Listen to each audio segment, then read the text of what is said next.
So ఇప్పుడు కాప్రాలో ఉన్న ప్రధాన సమస్యలు ఏం గుర్తించారు? స్కూల్లో సరిగ్గా ఉండదు. అక్కడ స్ట్రీట్ లైట్స్ కానీ, బోర్డ్స్ కానీ, రైల్వే సిస్టమ్ కానీ అన్నింటినీ ఫైట్ చేస్తున్నాం వల్ల మాతో ఎంతో చేపిస్తాం. మన పార్లమెంటు సభ్యుడు మాట్లాడింది కానీ అది ఆయన అన్నది వేరు, ఇది చెప్పింది వేరు. అప్పుడు లక్షల మంది చనిపోయారు, ఇప్పుడు 100 మంది చనిపోయారు, అవసరం లేకుండే. అదే అన్నారు. నరేంద్ర మోడీ కూడా తెలంగాణ విషయంలో తల్లిదండ్రులకి పిల్లల్ని బతికించారు అన్నారు. అంటే ఓవరాల్ నేనైతే ఆ వీడియో చూడలేదు నరేంద్ర మోడీ గారు. 10th కి మే 10th కి నరేంద్ర మోడీ గారు వస్తున్నారు. 10,000 కోట్లు తీసుకొని వస్తారు. రైల్వే స్టేషన్లు కానీ, హైవేలు కానీ. తెలంగాణ మీద ప్రేమ లేకపోతే ఇవన్నీ ఎందుకు చేస్తున్నా చేయదు. ఇప్పుడు అక్కడ మీ ప్రత్యర్థి బీఆర్ఎస్ ఉన్నారా, కాంగ్రెస్ ఉన్నారా మీ డివిజన్? ఎందుకని? ఆల్రెడీ కాంగ్రెస్ గవర్నమెంట్ ఉన్నది. 70 సంవత్సరాల ముస్లామే ఆమె చనిపోయారు, వచ్చామా అని. ఆ ఏదో సూసైడ్ చేసుకుని చచ్చిపోయిన సిచ్యువేషన్ తీసుకొచ్చిందండి. ఇది ప్రజాపాలన ఇల్లు కల్లా ఆ ఇల్లు కూడా కొడుతుంది. పార్టీ ఎప్పటికి ఉండదు, గుర్తు పెట్టుకుని రేపు పొద్దున రేవంత్ రెడ్డి రోడ్స్ చేసుకుంటున్నాం, స్ట్రీట్ లైట్స్ చేసుకుంటున్నాం, డ్రైనేజ్ పైప్ లైన్ వేయించుకుంటున్నాము, స్కూళ్ళ కోసం కూడా ఫైట్ చేసినాం. అప్పుడు వీళ్ళు కూడా వచ్చారు. మా ఎమ్మెల్యే కూడా మాకు మంచిగా ఉన్నాడు, ఆయన కూడా మంచి సపోర్ట్. అసలు ఎంఎస్ ప్రభాకర్ జనాలు తిరుగుతున్నాడా? ఎందుకు తిరగడా? మాకైతే ఎక్కడ కనిపించట్లేదు, మీకు కనిపిస్తున్నాడా? జయన్మన్ అనే యూత్ పేరు పెట్టుకుని పోతే అసలు బీజేపీ అంటేనే ముస్లింలు చాలా ఇబ్బందిగా ఉన్నది. వెస్ట్ బెంగాల్ ఇప్పుడు రూలింగ్ వచ్చింది బీజేపీ. Secular party BJP. మొన్న రేవంత్ రెడ్డి అన్నాడు సెలక్షన్స్. కాంగ్రెస్ పార్టీ అంటే ముస్లిమ్స్.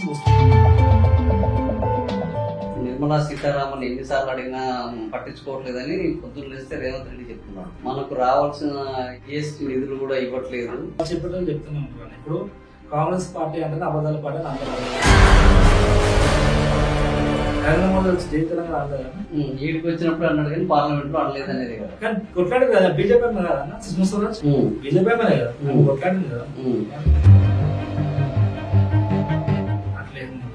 ఇప్పుడు ఆమె కూడా హైకమాండ్ ఉంటుంది.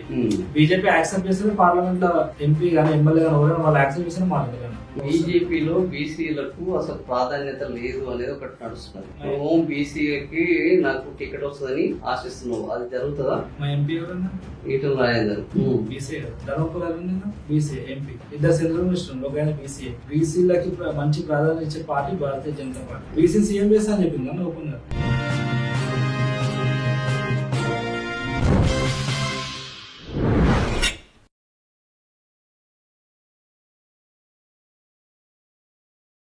జిహెచ్ఎంసీ ఎన్నికల కోసం రాష్ట్రంలో 3 పార్టీలు పోటీ పడుతుంటే బీజేపీ ఖచ్చితంగా మల్కాజ్గిరిలో మాత్రం మేమే జెండా ఎగరేస్తూ ఉంటుంది. ఈ రోజు 5 రాష్ట్రాల ఫలితాల్లో బీజేపీ తన హవా కొనసాగిస్తుంటే ఇంకా ఈ హవాలో తెలంగాణలో కూడా కమల వికాసాన్ని ఎవడు అడ్డుకోలేడంటూ బీజేపీ నాయకులు విశ్వాసం వ్యక్తం చేస్తున్నారు. అయితే మల్కాజ్గిరి పరిధిలో కాప్రా డివిజన్ లో ఉన్న బీజేపీ నాయకులు ఈసారి కాప్రాలో అక్కడ ఉన్న స్థానిక నాయకులను ఓడించి మేము బీజేపీ జెండా పాతామంటున్నారు. ఇంతకు ఆయనకున్న ధీమా ఏంటి, అక్కడ బీజేపీ గెలవడానికి ఉన్న అవకాశాలు ఏంటి, బీఆర్ఎస్ కాంగ్రెస్ పార్టీలకు ఉన్న పరిస్థితి ఏంటి, ఇవి చెప్పడానికి మనతో పాటు ఉన్నారు. ఆయన అడిగి మరిన్ని వివరాలు తెలుసుకుందాం. నమస్తే. నమస్తే. సో మీరు కాప్రాలో ఎంతకాలం నుంచి రాజకీయాల్లో ఉన్నారు? కాపురా నేను రాజకీయంలోకి వచ్చేసి ఆల్రెడీ ఒక 4 years అయింది. ఓకే. రాజకీయం రాకుండా ముందు ఫస్ట్ సర్వీస్ చేస్తుండే, మా జగన్మోహన్ జీవితం ఉంటుండే. మేము కరోనా టైంలో ఒక 1 month డైలీ ఒక 100 కుటుంబాలకి పంచుతుండే ఫుడ్ గానీ, రైస్ గానీ. కరోనా సమయం కిరాణా గానీ ఒక 4 రోజులు చేస్తున్నాం. అంటే మా యూత్ మా ఫండ్స్ తో స్కూల్లో బుక్స్ పంచుతుండే, బ్లడ్ క్యాంప్స్ పెడుతుండే, హెల్త్ క్యాంప్స్ పెడుతుండే. మేమేమనుకుంటే మాకు ఒక పార్టీ ఉన్నారు, సర్వీస్ పెంచుకోవాలి, కొంచెం మాకు ఒక పార్టీ సపోర్ట్ ఉంటే బాగుంటుంది అని చెప్పి బీజేపీ పార్టీలో కూర్చుంది. దీనికి వచ్చిన తర్వాత ప్రజల సమస్య గురించి కొట్లాడడం.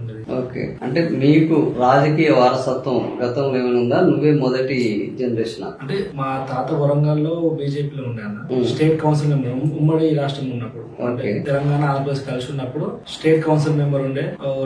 2 terms సింగిల్ విండో చైర్మన్ చేసిండు, ఒకసారి కౌన్సిలర్ చేసిండు. ఉంది కానీ మేము రాజకీయ వారసత్వం బ్రహ్మాండంగా ఉన్నది. బీజేపీ తోటి కూడా అనుబంధం.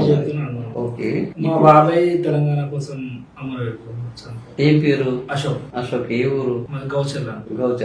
సో గౌచర్ల మా ఫ్యామిలీ మొత్తం సర్వీస్ మోటో ఉన్నది. సో మీ తాత రాజకీయ నాయకుడు ఉన్నాడు, మీ బాబాయ్ ఒక అమరవీరుడుగా ఉన్నాడు, ఇప్పుడు నువ్వు సామాజిక సేవలో ఉన్నావు. సో ఇప్పుడు కాప్రాలో ఉన్న ఇప్పుడు ఈ రోజుల నుంచి తిరుగుతున్నావు ప్రధాన సమస్యలు ఏం గుర్తించావు? ప్రధాన సమస్యలు స్కూల్. ఫస్ట్ మా గవర్నమెంట్ స్కూల్ దగ్గర ఫుడ్ బాగుండదు వాళ్ళ పిల్లలకి. అంటే ఫస్ట్ నేను ఎక్కువ మెయిన్ గా ఫోకస్ చేసేది విద్యా వైద్యం. ఓకే. స్కూల్లో సరిగ్గా ఉండదు.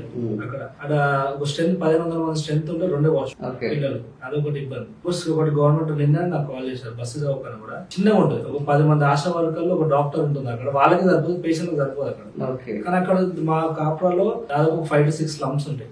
ఎక్కువ మంది వస్తా ఉంటారు కదా, వాళ్ళకి ఇబ్బంది అయితే ఉంటుంది. దాంతో ప్రధానంగా ఉన్న కారణం స్ట్రీట్ లైట్స్ గానీ, రోడ్స్ గానీ, డైలెస్ సిస్టమ్ గానీ అన్నింటినీ ఫైట్ చేస్తున్నాం అన్న మాతో ఎంతైనా చేపిస్తాం.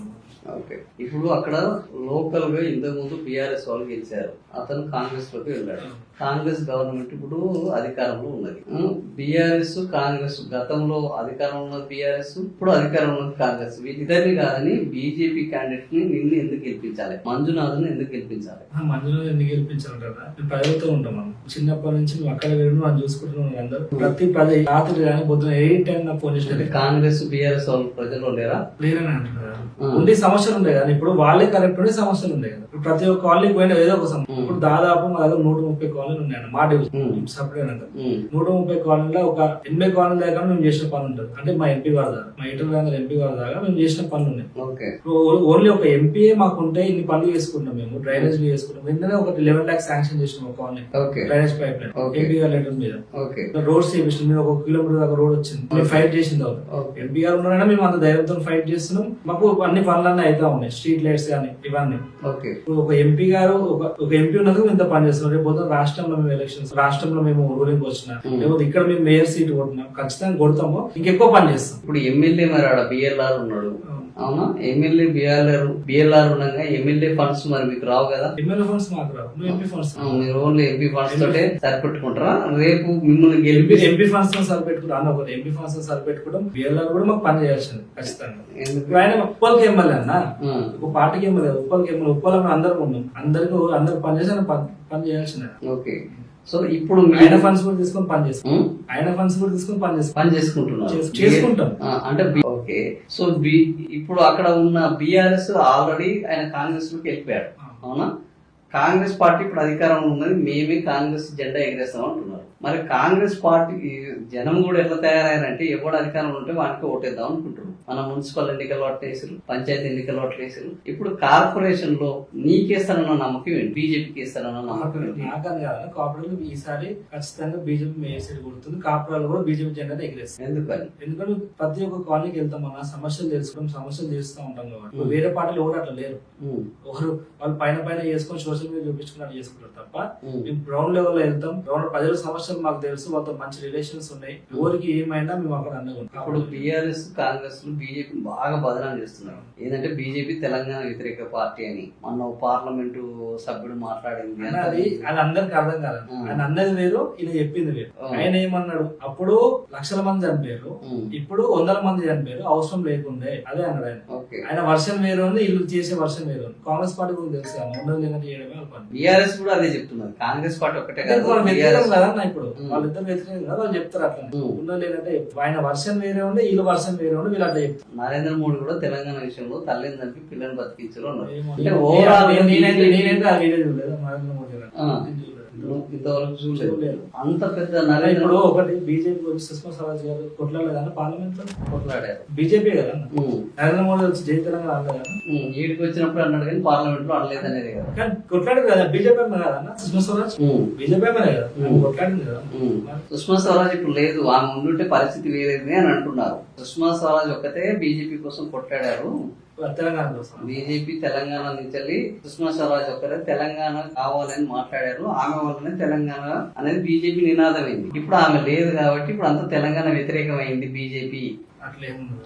ఇప్పుడు ఆమె కూడా హైకమాండ్ ఉంటది. బీజేపీ యాక్సెప్ట్ చేస్తే పార్లమెంట్ లో ఎంపీ గానీ ఎమ్మెల్యే గానీ ఎవరైనా వాళ్ళు యాక్సెప్ట్ చేస్తే మాట్లాడారు. బీజేపీకి అట్లా ఏమి తెలంగాణ ఇప్పుడు సపోర్ట్ చేస్తుంది. ఇప్పుడు ఒకటి అన్న 10వ తారీఖు 10th కి May 10th కి నరేంద్ర మోడీ గారు వస్తున్నారు. బీజేపీకి ఎన్ని ఫండ్స్ తీసుకొస్తున్నారు? 8,000 కోట్లు తీసుకొని వస్తున్నారు. అవును, ఇన్ఫ్రాస్ట్రక్చర్ కానీ, హైవే స్టేషన్లు కానీ, హైవేలు కానీ. బీజేపీ తెలంగాణ మీద ప్రేమ లేకపోతే ఇవన్నీ ఎందుకు చేస్తున్నారు? చేయదు. అంటే ఇప్పుడు తెలంగాణ మీద ప్రేమ ఉండి ఉంటే ఆల్రెడీ ఇప్పటికి మనకు చాలా విభజన సమస్యలు ఇచ్చేది ఉండే. మనకు రావాల్సిన ఏంది జిఎస్టీ నిధులు కూడా ఇవ్వట్లేదు. నిర్మలా సీతారామన్ ఎన్నిసార్లు అడిగినా పట్టించుకోవట్లేదని పొద్దున్న లేస్తే రేవంత్ రెడ్డి చెప్తున్నాడు. నేను ఇప్పుడే మీకు చెప్తున్నా 8,000 కోట్లు తీసుకుని వస్తారు 10th కి అని చెప్పి ఇన్ఫ్రాస్ట్రక్చర్ డెవలప్ చేస్తారు. వాళ్ళు చెప్పేటప్పుడు చెప్తూనే ఉంటారు. ఇప్పుడు కాంగ్రెస్ పార్టీ అంటే అబద్ధాల పార్టీ అని అందరూ అంటారు. మేము చెప్పేది ప్రతి ఒక్క జనాల దగ్గర పోతారు ఎట్లా తిరుగుతారు మీరు కూడా చూస్తున్నారు. పొద్దున్న లేసి చూస్తున్నాం 6 హామీలు అన్నారు. 6 హామీలు కాదు 6 అబద్ధాలు. 6 అబద్ధాలు. ఒక్క హామీ నెరవేర్చాలన్నా ఇప్పుడు మీ కాపురాలో ఏ హామీలు ఇందిరమ్మ ఇవ్వట్లేదా? రేషన్ కార్డులు ఇవ్వట్లేదు. మా కాపురం ఎక్కడ ఇవ్వలేదన్నా. 200 యూనిట్ల విద్యుత్ రావట్లేదు.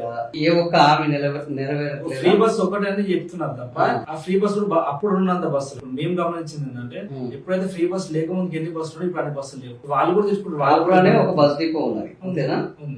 అప్పుడు ఉన్న బస్సులు ఇప్పుడు లేవు. అంతగానం తిరగట్లేదు. అది ఏమైందో మనకు కూడా తెలియదు. అన్న బస్సులు లేవు అని నడవట్లేదు. అంత ఒకటన్నా 2,500 మహిళలకు ఇస్తా అన్నాడు. ఇచ్చిందా? బాగానే చేస్తాను. ఆల్రెడీ 2 సంవత్సరాలు అయిపోయిందని వచ్చేసి రైతు బంధు ఇస్తా అన్నాడు. అంటే ఈ కాపురాలో రైతులు వీళ్ళందరూ ఏమి ఉండరు కదా? ఉండరని చెప్తూ ప్రపంచం చెప్తున్నా. రాష్ట్ర ప్రకారం చెప్తున్నా. ఏ హామీ నెరవేర్చలేదు. మహిళలు ఉన్నారు 2,500 మహిళలు ఇచ్చిందా? ఇంద్రమ ఇల్లు లేదు. కాపురాలో 5-6 స్లమ్స్ ఉన్నాయన్న. చాలా పేదవాళ్ళు ఉన్నారు. వాళ్ళ పోవరికి ఇంద్రమ ఇల్లు రాలేదు. ఇంద్రమ ఇల్లు రాలేదు. అది విద్యుత్ కూడా రాలేదు. ఇంతగానో నువ్వు మాట్లాడుతున్నావు కదా, అసలు నీకు టికెట్ వస్తుంది మీ పార్టీలో అనే గ్యారెంటీ ఉన్నదా? సరే పక్కన వాళ్ళ గ్యారెంటీలు పక్కన పెట్టు. కాంగ్రెస్ గ్యారెంటీలకు దిక్కులేదు. నీకు గ్యారెంటీ ఉన్నదా? నా నమ్మకం ఏంటంటే పార్టీ ఇస్తే నేను ఖచ్చితంగా చేస్తాను. ఒకటి ఇంకోటి ఏంటంటే పార్టీ కూడా పనిచేసే వాళ్ళకి ఇస్తుంది. పనిచేయని దద్దమ్మలకి ఇవ్వదని నాకు తెలుసు. పార్టీ కూడా పనిచేసే వాళ్ళకి ఇస్తుంది. పార్టీకి తెలుసు నేను 4 సంవత్సరాలకి వెళ్ళి పార్టీకి నేను ఎంత చేస్తాను. పార్టీ ఒకవేళ ఇవ్వకపోతే పార్టీ ఏం చెప్తే దాని ప్రకారం పని చేసుకుంటాం. పార్టీ ప్రకారం ఇయ్యని బాబు పని చేసుకుంటాం. ఖచ్చితంగా మనకి వస్తానని కోరుకుంటాం. పనిచేసే వానికి పార్టీ ఇస్తుంది. మీకు తెలిసిన బీజేపీ గురించి. బీజేపీ అనేది డబ్బు చూడాలండి. డబ్బు మనిషిని చూస్తే మనిషి ఎంత పని చేస్తుంది. ప్రతి ఒక్క మీరు ఒకసారి మీరు గ్రౌండ్ రిపోర్ట్ తీసుకున్నాం మా డివిజన్ లో మేము ఎంత పని చేస్తామో తెలుస్తుంది. జనాలకు మరి డబ్బులు ఇవ్వాలి. ఎన్నికల్లో అన్ని డబ్బులు ఉన్నాయా మీ దగ్గర? బీజేపీ ఎప్పుడు జనాలకు డబ్బులు పంచుకుంటేనే బీజేపీ గెలుస్తుందా? గెలుస్తుందన్న. ప్రజలు ఉందన్న. బీజేపీ ఏ బీజేపీ అని నాయకులను చూడాలి. ఓటింగ్ చేసారు. బీజేపీని చూసి మస్తు మంది ఓటు వేసే వాళ్ళు ఉన్నారు. అంటే బీజేపీకి అట్లా ఉంది. సో ఇప్పుడు మీకు మేము నాయకులు కూడా మంచిగా ఉన్నాం. ఇప్పుడు అక్కడ మీ ప్రత్యర్థి బీఆర్ఎస్ ఉన్నారా కాంగ్రెస్ ఉన్నారా మీ డివిజన్? ఎందుకని? ఆల్రెడీ కాంగ్రెస్ గవర్నమెంట్ ఉన్నది. కాంగ్రెస్ లోకి అని ఇప్పుడు కాంగ్రెస్ అసలు ఎవ్వరికి లేదన్న. ప్రత్యర్థి కాంగ్రెస్ గవర్నమెంట్ ఈ 3వ డివిజన్ లో ఉండదు. బీఆర్ఎస్ ఉంటుంది. కాంగ్రెస్ గవర్నమెంట్ అయిపోయింది అన్న. ఏం చేసింది అన్న మీరు చెప్పండి. 2 సంవత్సరాలు అయిపోతుంది. ఏం చేస్తుంది ఒకటి చెప్పండి అన్న. ఇప్పుడు నేను పేదవాడిని. Middle class family. Middle class family కల ఏముంటది? నువ్వు సొంత ఇల్లు. మన సొంత ఇల్లు కోసం మన జీవితం అంతా త్యాగమిస్తాడు. 30 సంవత్సరాలు ఈఎంఐ పెట్టుకుంటాడు. లోన్ తీసుకొచ్చి కడతాడు. ఆ అప్పులు కడతాడు. ఈ అప్పులు అంటే ఒక ఇల్లు నిర్మించుకుంటాడు. అట్లాంటి ఇల్లు నువ్వు కూలగొట్టడం అంటే ఈ పార్టీ కొలాప్స్ అవుతుంది కదా అన్న. కాపురాలు ఎక్కడ కూలగొట్టాడా? అంటే మా కాపురాల దాకా రాలేదు. ఇంకా కాపురాలకు అయితే రాలేదు. కాపురాలు అట్లాంటివి ఏం లేవు కదా. కాపురా అట్లాంటివి ఉండేవి కూడా ఉన్నాయి కూడా కూలగొడుతున్నా. ఇప్పుడు మొన్న కూడా ఇప్పుడు గాంధీ స్టాచ్యూ కడతా అని చెప్పి ఇల్లు కూడా రెడీ అయ్యారు కదా. ఎంతమంది ఇప్పుడు నేను అప్పుడు హైదరాబాద్ చూసినప్పుడు చైతన్యపూరి అని ఒక ఏరియా ఉంది. నేను న్యూస్ చదివేటప్పుడు ఒక 70 సంవత్సరాల ముస్లిమే ఆమె చనిపోయారు. వచ్చామ్మా అని. ఆ ఇల్లు సూసైడ్ చేసుకుని చచ్చిపోయిన సిచ్యువేషన్ తీసుకొచ్చిందంటే ఇది ప్రజాపాలన అన్న. ఇది రాక్షసుల పాలన. ప్రజాపాలన కాదు. ప్రతి ఒక్క ఇల్లు ఒక కళ. ఆ ఇల్లు కూడా కొడుతుంది. ఈ పార్టీ ఎప్పటికి ఉండదు అన్న. గుర్తు పెట్టుకుని రేపు పొద్దున రేవంత్ రెడ్డి ఎమ్మెల్యే కూడా గెలవాలి. ఓకే. సో ఇప్పుడు మీ కాపురా డివిజన్ లో అక్కడ కాంగ్రెస్ పార్టీ నుంచి కొనసాగుతున్న అభ్యర్థి మీద ఎట్లా? ఆయన ఆల్రెడీ 2 సార్లు గెలిచింది కదా. 2 సార్లు గెలిచిన ఆయన అంతో ఇంతో పనిచేస్తేనే టీఆర్ఎస్ నుంచి గెలిచాడు. కాంగ్రెస్ పార్టీలోకి వెళ్తే ఫండ్స్ వస్తాయని అందులోకి వెళ్ళాడు. ఆయన ఏం పని చేయట్లేదా? ఇప్పుడు మా పని ఫండ్స్ ఏం రావట్లేదా? వాళ్ళకి ఫండ్స్ ఏం వస్తున్నాయి మన దగ్గర. పని అయితే కనబడదు. బీఆర్ఎస్ ఇప్పుడు ఎమ్మెల్యే బీఆర్ఎస్ వాళ్ళు పనులు చేసుకుంటారు. బీజేపీ మేము పనులు చేసుకుంటాం తప్ప కాంగ్రెస్ పార్టీ నుంచి ఏ పని కాదు. అంటే బీఆర్ఎస్ బీజేపీ కుమ్ముకై కాంగ్రెస్ స్టేట్ పాలసీ లేకపోతే మీకు లోకల్ వాళ్ళకి చెప్పారా? ఇప్పుడు బీఆర్ఎస్ ఉంది కదా ఎమ్మెల్యే ఆయన సిట్టింగ్ అక్కడ. ఆయన కొన్ని ఏవో పైన పనులు చేసుకుంటున్నారు. మా పనులు మేము చేసుకుంటాం. మీరేం పనులు చేస్తున్నారు, ఆయన ఏం పనులు చేస్తున్నారు? అంటే ఇప్పుడు ఇప్పుడు అయినదంటే మేము అన్ని చూసుకోం కదా. మాదైతే మేము చెప్పినట్టు క్లారిటీ మేము రోడ్స్ వేపిస్తున్నాము, కొట్లాడి రోడ్స్ చేసుకుంటున్నాం, స్ట్రీట్ లైట్స్ చేసుకుంటున్నాం, డ్రైనేజ్ పైప్ లైన్ వేయించుకుంటున్నాము. మొన్న స్కూళ్ళ కోసం కూడా ఫైట్ చేసినాం. అప్పుడు వీళ్ళు కూడా వచ్చారు. మా ఎమ్మెల్యే కూడా మాకు మంచిగా ఉంటాడు, ఎంఎస్ ప్రభాకర్ గారు. ఆయన కూడా మంచి సపోర్ట్ చేస్తారు. అసలు ఎంఎస్ ప్రభాకర్ జనాలు తిరుగుతున్నాడా? ఎందుకు తినడా? మాకైతే ఎక్కడ కనిపించట్లేదు, మీకు కనిపిస్తున్నాడా? జనాల నాయకుడు ఏమున్నా వస్తారు, కార్యకర్తల నాయకుడు, జనాల నాయకుడు, పార్టీ నాయకుడు కాదు. పార్టీ నాయకుడు అంటే కార్యకర్తల నాయకుడు, జనాల నాయకుడు కదా. అంటే ఈటల రాజేందర్, ఎంఎస్ ప్రభాకర్ ఎట్లా ఉంటారు ఇద్దరు? మంచిగా ఉంటుంది. అంత ఒకటే పార్టీ కదా. ఒకటే పార్టీలో రకరకాలు ఉంటాయి కదా, ఎవరి గుంపు వాళ్ళకు ఉంటది కదా. అంటే ఎవరి గుంపు ఎవరికి ఉన్నా గానీ మీరందరూ ఒకటే. సో ఇప్పుడు మీ దగ్గర గొడవలు ఉంటాయి. మా కుటుంబం ఇది కూడా మా కుటుంబం, లొల్లులు ఉంటాయి కానీ మేమంతా ఒకటి. ఇప్పుడు మీ దగ్గర రిజర్వేషన్ ఇంకా ఏది ఫైనల్ కాలేదు. ఇప్పుడు మీ రిజర్వేషన్ రాకపోతే మీ పరిస్థితి ఏంటి? అదే ఏం చెప్తున్నాను, ఇప్పుడు ఏ రిజర్వేషన్ అయినా ఇటు నేను నాకు హార్ట్ఫుల్ అని నేను చెప్తున్నా. నేను కొంతమంది ఉంటాం అన్నమాట, జగన్ మంది అందరం కలిసి నా కోసం వాళ్ళు కష్టపడుతున్నారు, నా కుటుంబం కూడా నా కోసం నాకు హెల్ప్ చేస్తుంది. నా కుటుంబము నా దోస్తుల వల్ల ఏ దాకా వచ్చింది, ఏ దాకా రాదు. వాళ్ళ సపోర్ట్ ఉంది కాబట్టి ఈ దాకా వచ్చిన. మా ఫ్యామిలీ కూడా చాలా పెద్దది, ఇది కూడా చెప్పాలి. మా ఫ్యామిలీ మేము కూడా కొంతమంది దాకా ఉంటాం. మా నాన్నమ్మ కాదు, మన తమ్ముళ్ళు అందరం, మా ఫ్యామిలీస్ అందరం కూడా అదే కాపరేట్ డివిజన్ లో ఉంటాం. మా ఫ్రెండ్స్ వాళ్ళ ఫ్యామిలీస్ కానీ మా ఇప్పుడు నా క్లోజ్ లో 40-50 కుటుంబాలు ఉంటాయి. ఫ్రెండ్స్ మా రిలేటివ్స్ అందరూ కలిసి ఇదే ఒక పెద్ద బలం. ఇది ఒక బలం. మనం నేను పని చేస్తున్నా, నా కోసం వాళ్ళు పని చేస్తున్నారు, ఇదంతా చేస్తున్నాం కదా. పార్టీ గుర్తించిస్తాను అనుకుంటున్నా, ఒకవేళ ఇవ్వకపోతే పార్టీ చెప్తారు. ఇప్పుడు జేఎన్మాన్ యూత్ అంటున్నారు కదా, మరి జేఎన్మాన్ యూత్ అంటే ముస్లిం ఓట్లు ఒక్కటి కూడా పడాయి కదా. ముస్లిం మేము యాంటీ కదా. జేఎన్మాన్ అంటే ఇప్పుడు హిందువులు అందరూ వేస్తుండొచ్చు, కొందరు వేయరు. కాంగ్రెస్, బీజేపీ, బీఆర్ఎస్ విడిపోతారు. ఫస్ట్ జేఎన్మాన్ అనే యూత్ పేరు పెట్టుకొని పోతే అసలు బీజేపీ అంటేనే ముస్లింలు చాలా ఇబ్బందిగా ఉన్నది. ఇప్పుడు వెస్ట్ బెంగాల్ లో ఇప్పుడు మీరు చూస్తున్నారు రూలింగ్ వచ్చింది బీజేపీ, ముస్లింస్ లేదన్నా. అంటే ఇప్పుడు సెక్యులర్ పార్టీ మాది, సెక్యులర్ పార్టీ బీజేపీ, హిందుత్వం కాదు, సెక్యులర్ పార్టీ మాది. అంటే మేము అందరు ఇప్పుడు మేము సెంట్రల్ లోకి వెళ్ళి స్కీమ్స్ వస్తాయి, అందరు వర్తిస్తున్నాయి కదా. మరి నువ్వు ముస్లిం గానీ, హిందూ గానీ, క్రిస్టియన్ గానీ ఎవరు కానీ మేము ఏం చేస్తాం, మా భారతదేశం ఉన్నదంతా మా. ఇప్పుడు మీ దగ్గర ముస్లింస్ ఉన్నారా? ఇప్పుడు చిన్నప్పటికి వెళ్ళి మేము అక్కడి నుంచి ఉన్నాం కదా. నాతో చాలా మంది ముస్లింస్ ఉంటారు, నా ఫ్రెండ్స్ నా తమ్ముళ్ళు ఉన్నారు, చాలా మంది తమ్ముళ్ళు ఉన్నారు, వాళ్ళు తిరుగుతూ ఉంటారు. అట్లేం లేదా బీజేపీకి యాంటీ అని ఉంటే వాళ్ళ దగ్గర జేఎన్మాన్ అనేది ఇంకా పర్టికులర్ గా బజరంగ దళ, జేఎన్మాన్ చూద్దాం. మాది మా గణేష్ దగ్గర ఒట్టి కూడా ముస్లింస్ కూడా అట్లుండదు అన్నమాట. ఒకటన్నా కాంగ్రెస్ పార్టీ సెక్యులర్ పార్టీ అని చెప్పి, అది సెక్యులర్ పార్టీ కాదు. మొన్న రేవంత్ రెడ్డి అన్నాడు జూబ్లీస్ ఎలక్షన్స్, కాంగ్రెస్ పార్టీ అంటే ముస్లింస్ అంటే కాంగ్రెస్ పార్టీ ఆయన అడుగుతాడు. అంటే వేరే వాళ్ళకి లేదు దీంట్లో చోటు ఓన్లీ ముస్లింస్ ఉందని చెప్పి. కానీ మా అట్లా అందరు కొంచెం భారతదేశంలో ఉన్న వాళ్ళంతా మా వాళ్ళని చూస్తారు. అట్లా అర్థమైంది రేవంత్ రెడ్డి. ఆయన రేవంత్ రెడ్డి అని కూడా పేరు పెట్టిన పేరు మార్చుకుంది, పేరు మార్చుకుని మతం మార్చుకుని.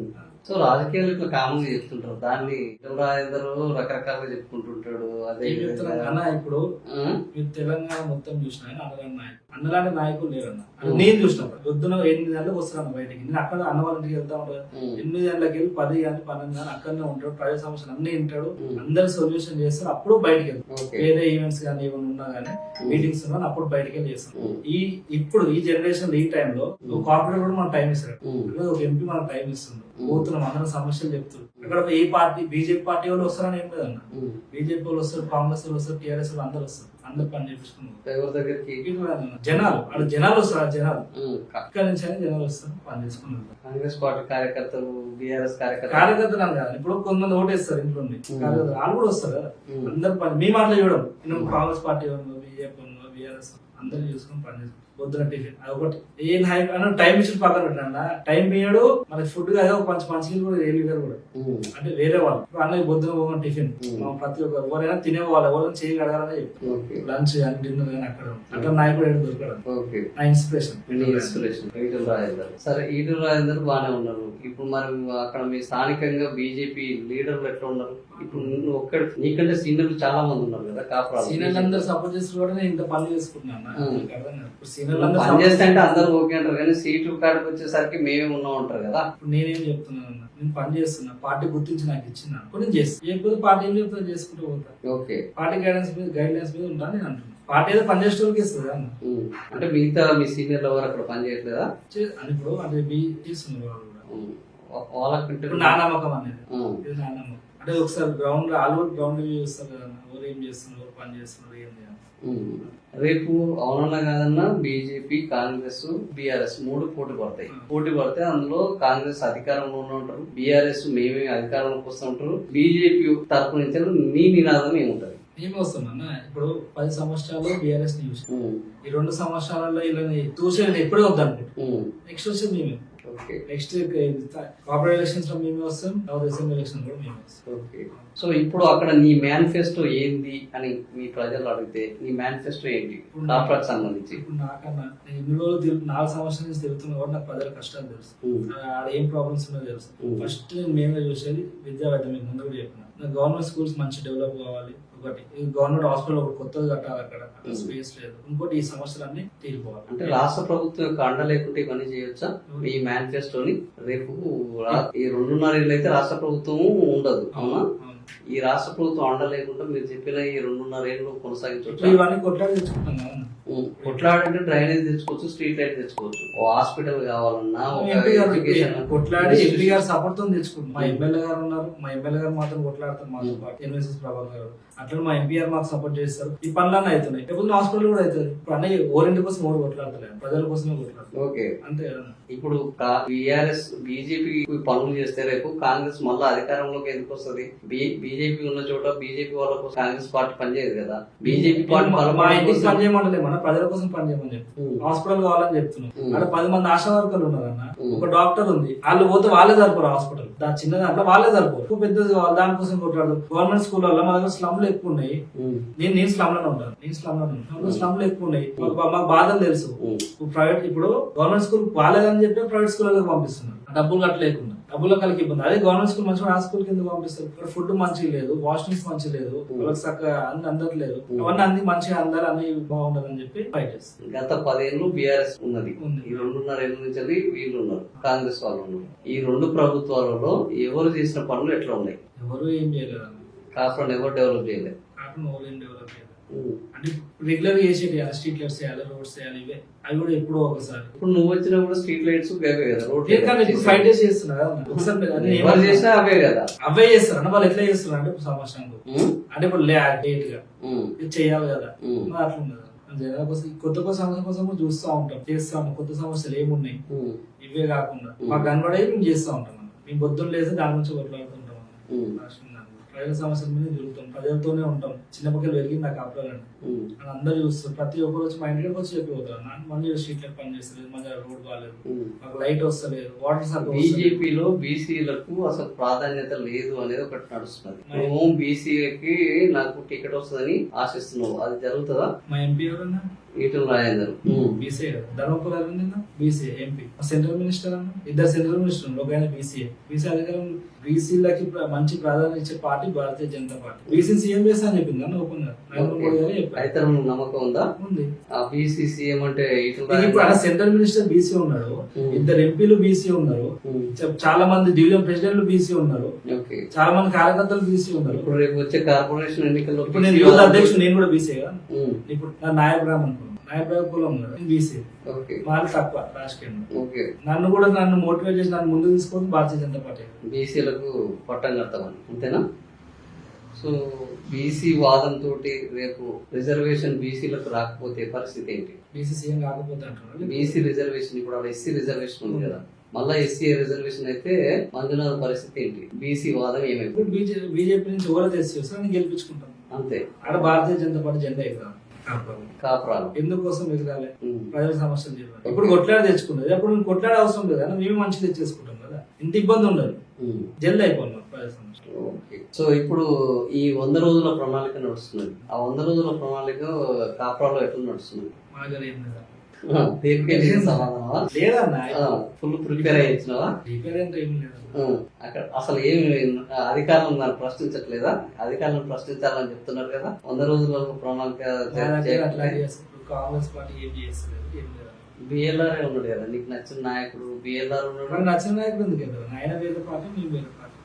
ఆయన కూడా ఏం చేయట్లేదు, ఆయన పని ఆయన చేసుకుంటాడు, మా పని ఆయన పని ఆయన చేసుకుంటున్నాడు, నీ పని నువ్వు చేసుకుంటున్నావు. ఇప్పుడు మీ కాపురా వాళ్ళకు నీకు ఓటేయమని అడిగితే నువ్వేం చెప్తావు? కాపురా వాళ్ళను ఓటేయమని నువ్వు ఏ రకంగా అడుగుతావు? ఇదే చెప్తున్నా కదా నేను, అదే మాకు ఇప్పుడు మనం ఎందుకు ఓటు ఏమంటాం వాళ్ళ కష్టాల కోసమే కదా. మేము ఏదో డబ్బులు సంపాదించుకోవాలి, దీంతో ఏదో అయిపోవాలని చెప్పి మేము అందరం రాలేము. మేము ఇప్పుడు నేను ఒకటి మాకేమైనా వచ్చి మేము ఏమైనా అయితే నా దోస్తులు కూడా అందరూ ప్రజల సమస్య వీళ్ళు వీళ్ళతో పాటు ఇంకా లీడర్లు తయారు చేస్తారు. ప్రజల సమస్యలకు ఎక్కువ తీర్చవచ్చు, గ్రౌండ్ లెవెల్ ఎక్కువ ఉన్నారు. అది ఎప్పటి నుంచో మా తాత రాజకీయ ఫ్యామిలీ అని చెప్పిన మేము అప్పటికే పైసలు సంపాదించుకున్నాం. అప్పటి నుంచి మేము మిడిల్ క్లాసే. అప్పుడు ఎట్లున్నామో ఇప్పుడు అట్లే ఉన్నాం. మేము ఏదో డబ్బులు సంపాదించుకున్నాం, మాకు రాజకీయం చేయడం కాదు, మేము సర్వీస్ కోసం వచ్చినాం. మా ఫ్యామిలీలో సర్వీస్ ఉంది. అమ్మనవేరులో మా బాబాయ్ తెలంగాణ కోసం చనిపోయాడు, మా తాత సర్వీస్ చేసింది బీజేపీ కోసం. మీకు చెప్పినా కూడా సర్వీస్ చేస్తాం, దాని గురించి వచ్చినాం. కాపర వాళ్ళకు కూడా అదే చెప్తాం, మీ స్ట్రీట్ లైట్ సమస్య ఉన్నా, డ్రైనేజ్ సమస్య, రేపు పొద్దున పిలిచే వాళ్ళకి నాయకులాగా ఉంటాను. ఏదైనా నేను ఒక మాట చెప్తాను, ఎప్పుడైనా జనాల కాలం ముళ్ళు గుచ్చుకుంటే నూతన పీకే నాయకులాగా ఉంటాను. అది ఫాలో అవుతుంది. కేసీఆర్ డైలాగ్ కదా, ఇటు మార్చేసి ఏమున్నారు అన్ననే చెప్తారు. ఓకే, ఈసారి గెలవాలని మేము కూడా కోరుకుంటున్నాం. కొత్త రాజకీయాలు రావాలి, యువత రావాలి, ఎక్కువ మంది బీసీ వాదం కూడా బాగా బలపడుతుంది. All the best. ఇది ఓవరాల్ గా కాప్రా బీజేపీ అభ్యర్థి మంజునాథ్ అభిప్రాయం. కాప్రాలో ఖచ్చితంగా బీజేపీ జెండా ఎగరడం కాదు, మల్కాజ్గిరిలో కూడా ఈసారి బీజేపీ జెండాను ఎగరేస్తాము. ఈటల రాజేందర్ నాయకత్వంలో మేము అధికారంలోకి రావడం ఖాయమని చెప్తున్నారు. రాష్ట్రంలో కూడా బీజేపీని అధికారం చేపట్టబోతుందని చాలా విశ్వాసంగా ఉన్నారు. సో ప్రజలు ఎటు తీర్పిస్తారో, ఇంకా ఎన్నికలు త్వరలో రాబోతున్నాయని రేవంత్ రెడ్డి ఊరిస్తున్నారు. ఎన్నికలు ఎప్పుడు వచ్చినా కానీ బీజేపీ గెలుస్తుందని వీళ్ళు అంటున్నారు. సో ప్రజల నిర్ణయం ఏమవుతుందో చూద్దాం. Thank you for watching this video.